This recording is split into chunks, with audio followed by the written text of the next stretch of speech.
going on? It's Donovan from Dan's Diesel Performance. Got an LMM here. We're doing head gasket jobs on. Drop-in turbocharger, Dominator transmission. Just kind of wrapping things up a little bit here before we head over to the dyno building and get ready for dyno day. So get after it.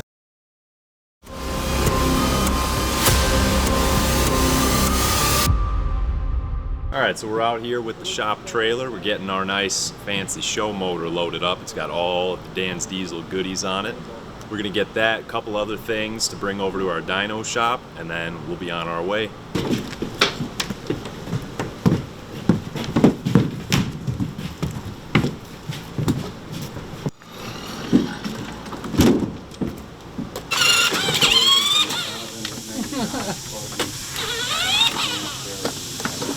Alright, we're on our way to the dyno building now, just trying to get some good shots of the trucks.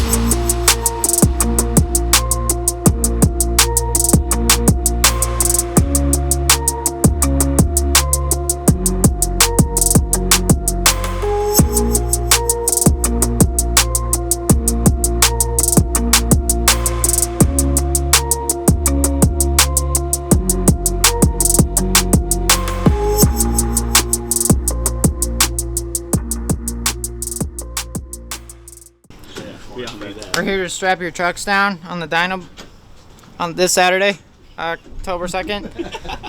Hey, that sounds like me. That's how Donovan talks in the camera. Drew! Well, I guess we'll be able to see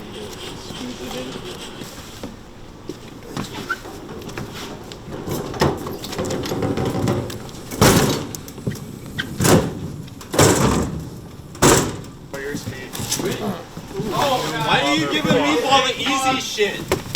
He's supposed to be here to work. Who was that? You? He's only here like 3 days a week. Allegedly. Was that you, Whitman? Yeah, that was me. Yep, right here's the transmixer. I don't know where they put the motor. It's gone. Strapping the truck down. They say Phil, strap the truck to the dyno. But does anybody ask if Phil knows how to strap the truck to the dyno? No, Phil does not know. Phil does not know. Wear a hat.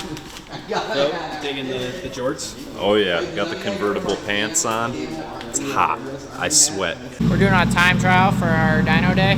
Just getting used to strapping the truck down and got an example here, so.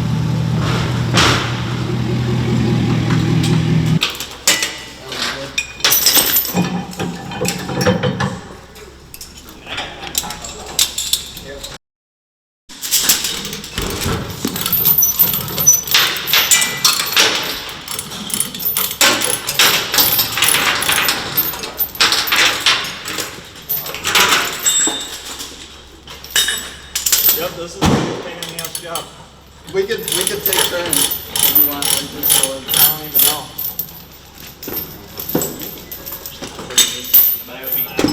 Yeah. I don't feel like a small strap like that would work great. Oh, I'm in your shot.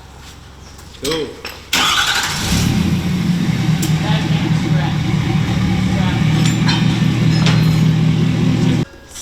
So 2.5 for strapping and unstrapping.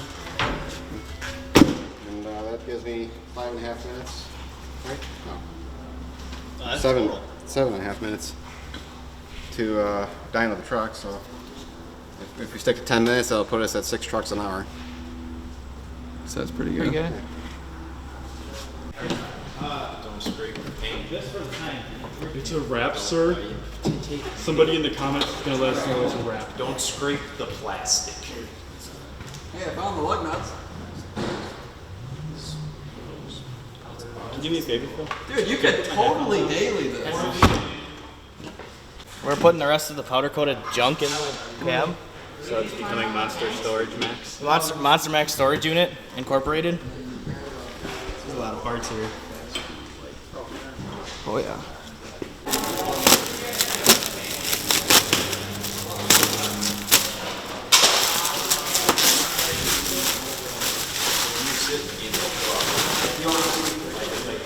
Hoods up, so that kind of throws it off a little bit. But...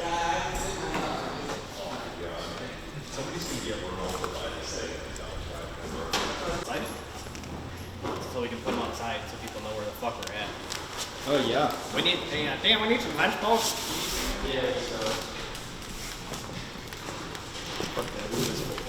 The question is, how many people can we get in one room? Oh, we could probably get a few. Getting them back out is the issue. And poor guy on the bottom can't breathe. It's all upper body strength. Okay, we just get little dipshit. Dang, he's getting it. Dang, Donnie, that tries, boy. What's that? Quick radio show. Yeah, exactly. Imagine seeing one of these in a tornado just flying past your fucking house. That's it.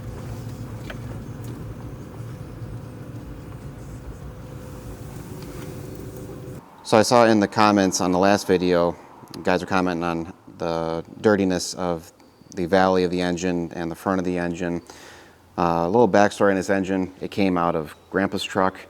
If you've watched that video on Whistling Diesel's channel where he borrowed Grandpa's truck and had a few incidences with it. But anyway, that is where this powertrain came from. So the engine and transmission came out of that truck and went to D&D Patty. Don over there, they separated the transmission from the engine and pulled the other transmission out, sent both transmissions to us. One was our Dominator Street Series and the other one was stock, obviously. So we went through the first Dominator, just checked everything over, made sure everything was good, and everything looked brand new still. So we just adjusted the C3-4 clutches and resealed it, new filters, paint, that one's good to go. This rear one we built into our Dominator Street Series, which is good for 750 horsepower, plenty for what this application is. So the engine was already installed in the truck when the truck came to us, so there was no opportunity to really power wash it or clean it before it went in. When we pulled the cylinder heads off, we did see that there was debris in the valley. And keep in mind that this truck is not at our main facility. This is at our dyno shop, which is about 10 minutes away. So the guys have been bringing their tools and parts and supplies, back and forth to work on this thing. And when the cylinder heads were going on, when the filming was done for that, the shop vac wasn't available that day. But before the Y bridge and turbo went in, that did get cleaned out, so don't worry. As far as the front of the engine, it did have an oil fill tube O-ring leak. So that's getting fixed, and the front will be cleaned up when we tear everything apart to do a water pump, because that is leaking on this engine. And we're also going to do a L5P oil cooler on this as well, just to give it better cooling of the oil. We've got a complete kit that has all the O-rings, bolts, gaskets to install that. So if you want to upgrade your oil cooler in your 01 to 16 truck, just give us a call. We'll set you up with a complete kit. So while Garrett works on this, we're going to take you down below the truck and show you how all this just works together to make this truck move. So here we are underneath the front of Monstermax. This is basically how a normal pickup truck would be. You got your engine and transmission, but after that, you got a drive shaft that powers the central drop box. And on the other side of the drop box is an input shaft from the rear engine. Inside this drop box is a counter shaft assembly that's going to take the opposing rotations and convert them into a single rotation. And then that drops down to the drive shafts that power these massive axles. These are axles out of a 50-ton military crane. So I don't think he's going to break them, but I bet he'll try. So it's a massive drop box. It holds like 55 gallons of oil, I believe. And you got these massive bars for mounting the axle in. 6 shocks in the front, 6 shocks in the rear. Heavy duty sway bar. Got to give a shout out to D&D Patty for this incredible amount of fabrication on this thing. It's a solid frame. The fuel tanks are, I think they're like 22 gallons each, something like that. 20 gallons. They're shaped like missiles. The front of this is solid steel. And then all the way back is an open tank.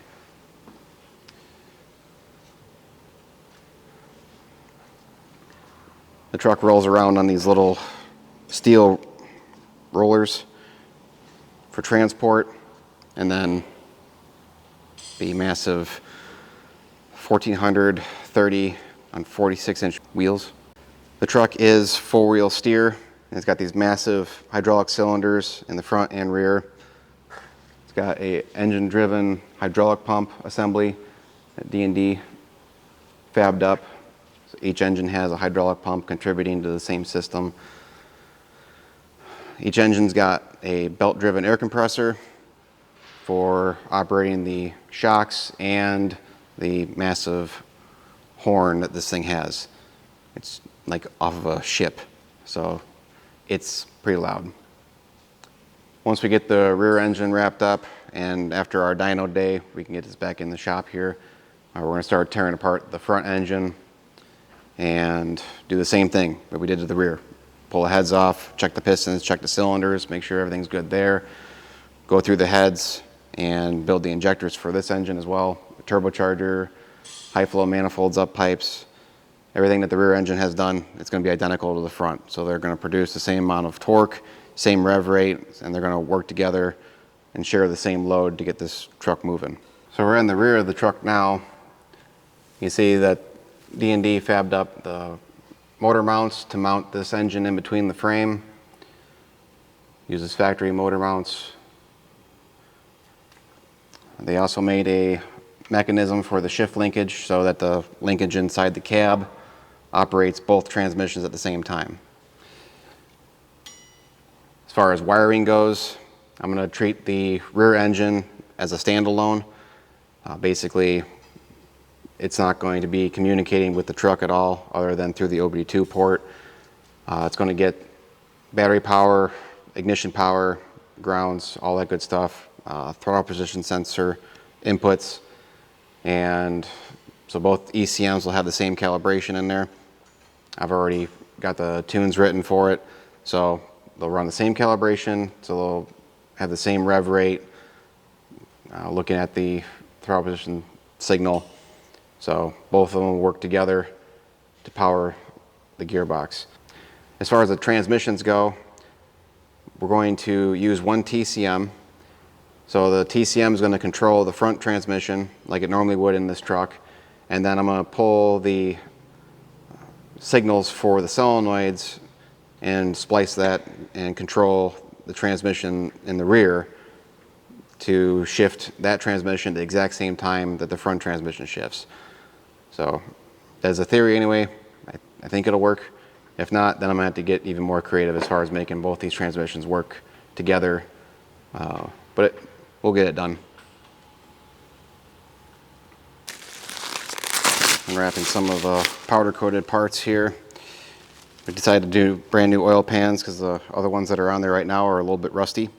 Pat over at 75 Customs does all of our powder coating. So he does all of our turbo kits, Y-bridge kits, transmissions, and all the stuff from Monstermax here. So we did the accessory brackets, did the coolant bridge, all that good stuff. He did all the parts for this truck in this army green, brown color. Looks pretty sweet. And if you like our content, please remember to like and subscribe to our YouTube channel so you can keep up to date on what we're doing with Monstermax and other projects we have going on at the shop. Until next time, thanks for watching.